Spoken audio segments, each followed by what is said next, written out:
boy. Hello. First, I'm going to get my hair ready.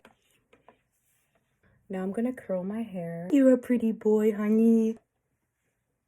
Be using these palettes for highlighting, contour, and for my foundation. The SM-T43. Open my face up a little. Now with the crown brush, I'm gonna just... All right, that's enough for this. The RCMA palettes are my go-to. This powder, the Lorac Pro 2 Rose Gold palette. Ooh, that has just occurred.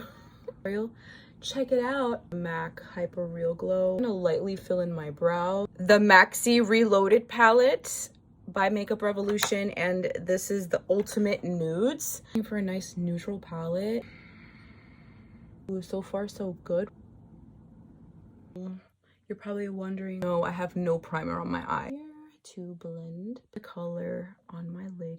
You see the difference between this where we're getting somewhere, baby, in the lower lash line. I'm telling you that this eyeshadow, because I'm going to be a little bit daring, I'm going to do this off camera. Liner, and this does L'Oreal Voluminous Mascara is everything. Lashes without lashes. Ooh, for this amazing blush. Liner is from e.l.f. I feel like just the lip liner is enough. This is what I want. To use the Laura Geller. Yay!